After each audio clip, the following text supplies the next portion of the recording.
దీనికి అడిషనల్గా మరో ట్రిగ్గర్ పాయింట్ ఉంది. అదే పొలిటికల్ లీడర్స్ బిహేవియర్. ఉదాహరణకు సెప్టెంబర్ 6న నేపాల్ మినిస్టర్ రామ్ బహదూర్ మగర్ కార్ ఒక 11 ఏళ్ల అమ్మాయిని గుద్దేసింది. యాక్సిడెంట్ జరిగింది. కాన్వాయ్ ఆగలేదు. అన్నిటికన్నా విచిత్రం ఏంటంటే దీనిపై మాట్లాడుతూ అప్పుడు ప్రైమ్ మినిస్టర్ ఓలీ దీన్ని జస్ట్ యాక్సిడెంట్ అని అన్నాడు. ఇలాంటి ఇన్సిడెంట్ యూత్లో కోపాన్ని రెట్టింపు చేశాయి. అదే టైంలో #నెపోకిడ్స్ ట్రెండ్ సోషల్ మీడియాలో వైరల్ అయింది. పొలిటికల్ లీడర్స్ పిల్లలు లగ్జరీ కార్లు, ఫారెన్ ట్రిప్స్, డిజైనర్ క్లాత్స్తో షో ఆఫ్ చేస్తూ పోస్ట్ చేసిన వీడియోస్ యూత్ని ఇంకా రెచ్చగొట్టాయి.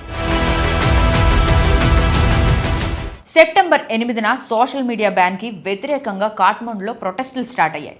జెన్జీ స్టూడెంట్స్, యంగ్ ప్రొఫెషనల్స్ స్ట్రీట్స్లోకి వచ్చారు. పీస్ఫుల్గా మొదలైన ఈ ప్రొటెస్టులు police tear gas, rubber bullets, live ammunition వాడడంతో వైలెంట్ అయిపోయాయి. సెప్టెంబర్ 9 నాటికి 19 మంది ప్రొటెస్టర్లు చనిపోయారు. 400 మందికి పైగా గాయపడ్డారు. పార్లమెంట్ బిల్డింగ్, సింగా దర్బార్, సుప్రీంకోర్టు అన్నిటికీ నిప్పంటించారు. ప్రధాని కేపీ శర్మ ఓలీ, home minister Ramesh Lekhak resign చేశారు.